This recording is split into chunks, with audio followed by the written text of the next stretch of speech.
बड़ी खबर आ रही है कांग्रेस से निलंबित नवजोत कौर सिद्धू से जुड़ी हुई, जहां सूत्रों के मुताबिक कांग्रेस पार्टी से निलंबित नवजोत कौर सिद्धू दिल्ली में हैं, लेकिन कांग्रेस आला कमान का उनसे मिलने का कोई कार्यक्रम नहीं है। खबर यह भी है कि आला कमान नवजोत कौर सिद्धू द्वारा लगातार लगाए जा रहे बेबुनियाद आरोपों से बहुत नाराज है। कांग्रेस आला कमान के निर्देश पर ही पंजाब कांग्रेस के प्रधान राजा वड़िंग ने ये बिना नोटिस के नवजोत कौर सिद्धू को पार्टी से निलंबित किया है। कांग्रेस नेतृत्व राजा वड़िंग के फैसले के साथ है। नवजोत कौर सिद्धू को न ही नेतृत्व और न ही प्रभारी से मिलने का कोई समय दिया गया। पार्टी नेतृत्व ने साफ कर दिया है कि नवजोत कौर सिद्धू ने पार्टी और उसके नेताओं पर बेबुनियाद और झूठे आरोप लगाकर न सिर्फ पार्टी का नुकसान किया, बल्कि अनुशासन की लक्ष्मण रेखा को भी पार किया। आपको बताते हैं कि नवजोत कौर और पंजाब कांग्रेस के बीच चल रही खींचतान का पूरा मामला आखिर है क्या।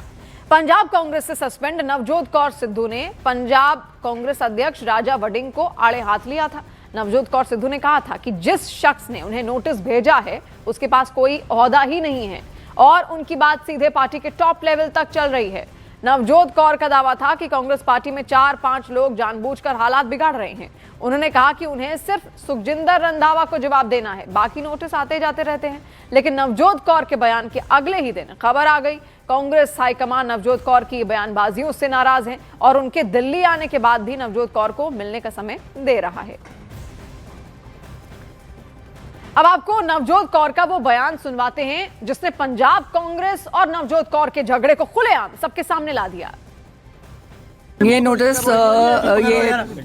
एक स्टेट के उस प्रेसिडेंट से दिया गया है जिसकी कोई मान्यता ही नहीं है और वो किसी टाइम के नहीं लिखा हुआ। ये नोटिस बहुत निकलते हैं और बहुत जाने राणा गुरजीत जी भी इस नोटिस के साथ चल रहे हैं।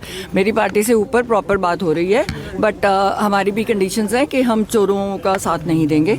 अगर हम सरकार बनाना चाहते हैं तो आपको भी थोड़े से ये लोग हैं जो ऑलरेडी सारा 4-5 बंदे हैं जो कांग्रेस पार्टी को बिल्कुल तबाह कर रहे हैं। अगर आप उनको साइड करने के लिए तैयार हैं तो फिर हम उसके बाद सोचेंगे। अभी फिलहाल सुखजिंदर रंधावा जी को जवाब देना है, क्योंकि वहाँ पे भी मेरी बात कोई और थी। प्रेस को मैं इसीलिए नहीं एड्रेस करती क्योंकि कहीं सिर्फ मैंने आम आदमी पार्टी को अटैक किया था।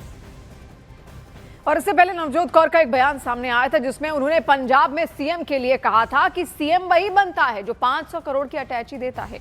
पंजाब कांग्रेस से निलंबित होने के बाद उनका ये बयान भी चर्चा में आ गया था। सुनिए। आपने कहा नवजोत सिंह सिद्धू राजनीति में आएंगे जब जिम्मेदारी मिलेगी। बिल्कुल जिम्मेदारी है, कांग्रेस में जिम्मेदारी मिलेगी क्या? हाँ, देखो मुझे इससे कोई वो नहीं है। कोई भी मतलब मैं खुल के बोलती हूँ, वो कांग्रेस के साथ अटैच्ड हैं बहुत ज़्यादा। उनको उनके साथ प्रियंका जी के साथ अटैचमेंट है, पर मुझे इतनी इनफाइटिंग में लग नहीं रहा कि कहीं भी नवजोत सिद्धू को ये प्रमोट होने देंगे, क्योंकि 5 सीएम्स ऑलरेडी बने हुए हैं और वो हराने पे लगे हुए हैं कांग्रेस को। अगर ऊपर उनको समझ आ जाए तो बात दूसरी है।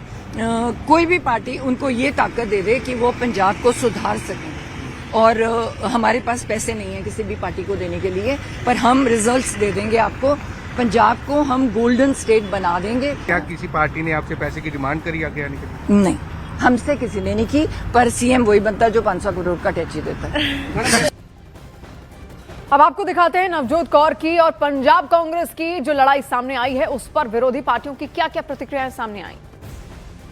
देखिए, ये सच को दबाने की कोशिश जो है कांग्रेस पार्टी कर रही है। नवजोत कौर सिद्धू जी ने बिल्कुल सच बोला है, नमिकता है। ये नवजोत कौर सिद्धू जी ने 4 दिन पहले बोला था।